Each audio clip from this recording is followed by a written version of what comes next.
منصور دوانقی نے رات کا وقت تھا، امام جعفر صادق کے گھر کو آگ لگوا دی۔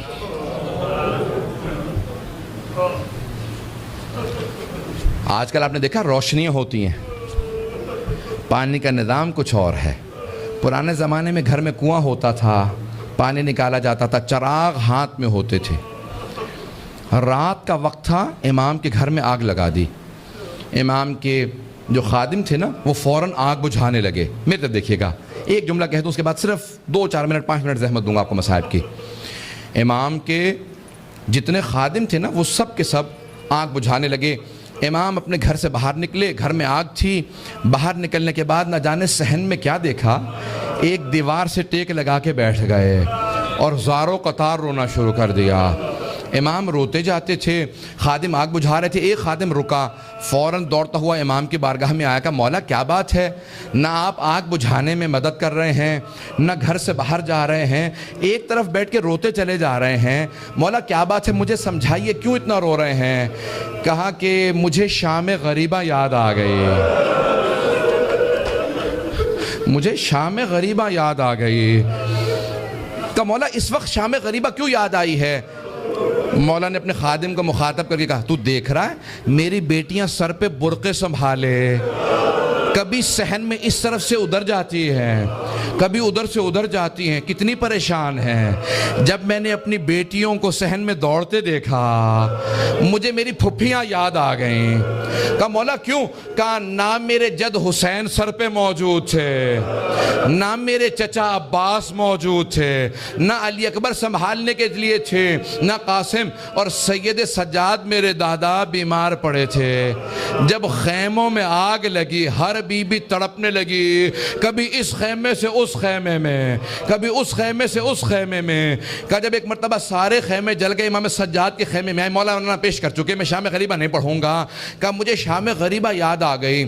عزیزان گرامی، میں صرف 2 روایات پیش کرنا چاہ رہا تھا۔ پہلے مولا نے کہا مجھے شام غریبہ یاد آ گئی۔ دوسرے، جب ایک مرتبہ عاشور کا دن تھا، امام کے گھر کے اندر عجیب و غریب عالم ہے، امام بیٹھ کے رو رہے ہیں۔ اتنے میں کچھ شیعہ آئے، کہا مولا کیا بات ہے اتنے محزون ہیں؟ کہا حکومت اعلان نہیں کرتی آج عاشورہ ہے، میرے جد حسین کی مجلس کا دن ہے۔ وہ جو شیعہ آئے تھے ان میں سے ایک نے کہا کہ مولا آپ کو مجلس کریں گے؟ امام نے کہا ہاں۔ کہا تمہارے بابا مرثیہ کہہ دیا کرتے تھے، اشعار کہتے تھے، تم بھی شعر کہتے ہو؟ کہا ہاں مولا۔ کہا میرے جد حسین کی شان میں کوئی شعر کہا ہے؟ کہا جی مولا۔ کہا ذرا کچھ مصائب کے اشعار سنا دو، آپ بھی دوڑے پڑتے ہیں نا۔ امام نے کہا ہاں ذرا کوئی مصائب کا بند سنا دے۔ کھڑا ہوا پڑھنا چاہتا تھا، امام نے کہا رک جا، ابھی نہ پڑھنا۔ ایک مرتبہ ایک امام نے خادم سے کہا ذرا یہاں پردہ کھینچ دے۔ پردہ کھینچا گیا۔ امام نے خادمہ کو آوازی ذرا میری ماں سے کہنا مجلس میں آ جائے۔ امام کی والدہ کا نام جانتے ہیں نا سب، حضرت ام فروا، سب جانتے تھے امام کی والدہ حضرت ام فروا ہیں۔ امام نے خادمہ کو آواز، میری ماں سے کہہ دے میرے جد کی مجلس ہو رہی ہے، مجلس میں آ جائیں، میری بیٹیوں کو آواز دے دو، میری بہنوں کو بلا دو۔ سب پردے کے پیچھے آ کے بیٹھ گئے۔ امام نے کہا اب مصائب شروع کر دے۔ اس نے مصائب پڑھنا شروع کیا۔ جب مصائب پڑھ رہا تھا، روایت کے الفاظ میں نے خود پڑھی ہے، مستند روایت ہے، بڑے بڑے علماء فقہا سے سنی ہے۔ مصائب پڑھتے پڑھتے ایک مرتبہ اس نے آواز سنی کہ امام کی والدہ کے بین کی آواز آ رہی ہے۔ حضرت ام فروا بین کرنے لگی، ہائے میرا جد مارا گیا، ہائے حسین مارا گیا، بین کرنے لگی۔ اب امام صادق سے برداشت نہیں ہو رہا تھا، آنسو بہ رہے تھے، ریش تر تھی، امام نے امامہ اتار رکھا تھا، تڑپ رہے تھے۔ وہ جو مصائب پڑھ رہا تھا نا، وہ امام کی والدہ کے خاندان سے تھا۔ اس نے مخاطب ہو کے کہا اے ام فروا، اگر آپ زیادہ روئیں گی نا تو آپ کا بیٹا جعفر الصادق آپ کو دلاسا دینے آئے گا، آپ کو سینے سے لگائے گا، آپ کے آنسوؤں کو صاف کرے گا، آپ کی چادر کو سنبھال کے رکھے گا۔ لیکن اے ام فروا، آپ کی پھپھیاں جب میدان کربلا میں رو رہی تھی، کبھی شمر تازیانے مارتا تھا، کبھی خولی تازیانے مارتا تھا، بس بھئی اجرکم اللہ، میں تمام کر دیتا۔ ایک مرتبہ روایت کے الفاظ یہ ہیں، سارے مدینے والے امام صادق کے دروازے پہ جمع ہو گئے، نہ جانے کیا ہو گیا، اس بلند آواز سے سب رو رہے ہیں، سب دروازے پہ آ گئے۔ امام نے دروازے کی طرف اشارہ کیا، امام نے کہا الباب الباب، دروازہ بند کر دو، دروازہ بند کر دو۔ پوچھا مولا کیا بات ہے؟ کہا میرا چھوٹا سا بیٹا بے ہوش ہو گیا۔ کسی نے پوچھا یہ کون سا بیٹا؟ کہا موسیٰ کاظم۔ امام موسیٰ کاظم بھی برداشت نہیں کرتے تھے میری پھپھیوں کے مصائب اس طرح سے بیان کیے جائیں، رونے کے اوپر پابندی تھی۔ اجرکم اللہ، بس بھئی میں نے تمام کر دیا ہے۔ ایک روایت کے چند جملے پیش کروں گا۔ آج کس کو پرسہ دیں گے؟ آپ نے امام صادق کی مجلس رکھی ہے نا، دو اماموں کو پرسہ دیں گے، ایک 12ویں امام علیہ السلام کو پرسہ دیں گے، اور ایک اس امام کو پرسہ دیں گے جس کا جنازہ پل بغداد پہ پڑا رہا۔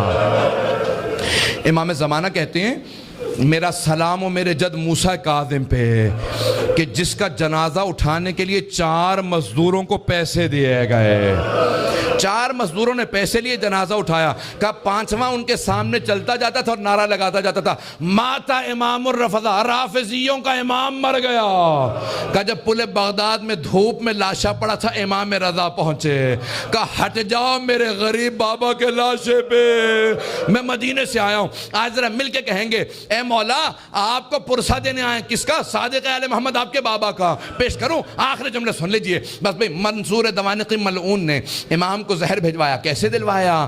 جب ایک مرتبہ سادات حسنی کو گرفتار کرنے لگے، 60 سے زیادہ ایک مرتبہ سادات کو گرفتار کیا، امام کے کان میں آواز پڑی، محلہ بنی ہاشم اکٹھے تھا نا، سارے بنی ہاشم اکٹھے رہتے تھے، امام کے کانوں میں آواز گئی، کہا ارے ان سادات حسنی پہ اتنے پہلے ظلم ہو چکے ہیں، دوبارہ انہیں قید کیوں کیا جا رہا ہے؟ امام اپنے گھر سے باہر نکلے، سر پہ امامہ نہیں تھا، پاؤں میں نالین نہیں تھے، بڑی تیزی سے آگے بڑھتے ہوئے امام نے روکنا شروع کیا، کہا رک جاؤ، سب کے ہاتھوں میں زنجیریں تھی، پاؤں میں بیڑیاں، بنی عباس کی فوج تھی، سب کو دستگیر کر کے گرفتار کر کے لے جا رہی تھی۔ امام نے کہا رک جاؤ، امام حسن مجتبیٰ کی نسل پہ بڑے ظلم ہوئے ہیں۔ ایک مرتبہ کسی ملعون نے ایک تازیانہ اٹھایا، تازیانہ اٹھانا تھا، امام کی پشت پہ تازیانہ مارا، امام کا کرتا چاک کیا اور دوبارہ 2-3 تازیانے مارے، امام زمین پہ آئے۔ اس وقت امام بزرگ تھے، بس میں اس سے زیادہ نہیں پڑھ سکتا۔ امام نے پلٹ کے ایک مرتبہ ایک جملہ کہا کہ ہم نہیں چاہتے ہمارے جد کے حرم میں خون بہایا جائے، اس لیے ہم اپنے شیعوں کو جنگ کی اجازت نہیں دیتے، تم اس بات کا ناجائز فائدہ اٹھاتے ہو۔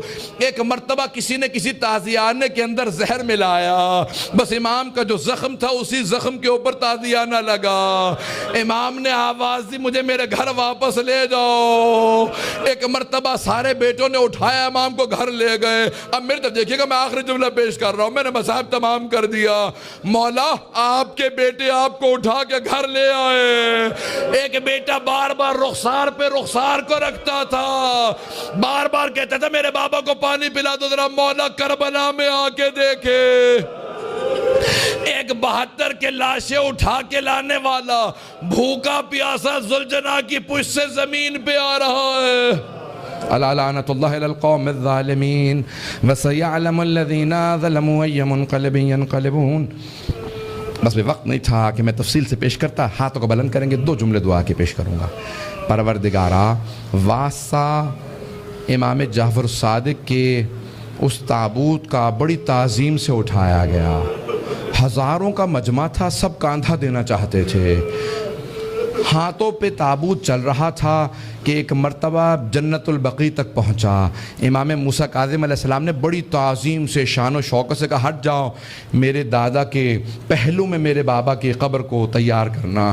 بڑی تعظیم سے قبر مطہر میں اتارا گیا۔ میرا دل کہتا ہے کہ امام صادق بہت رو کے کہتے ہوں گے اے میرے بیٹے موسیٰ کاظم، آج بڑی تعظیم سے مجھے تو دفنا دیا، لیکن میری نگاہوں میں آج بھی میرے جد حسین کا لاشا ہے کہ میرے دادا سید سجاد لاشے کے ٹکڑوں کو کیسے جمع کر رہے تھے۔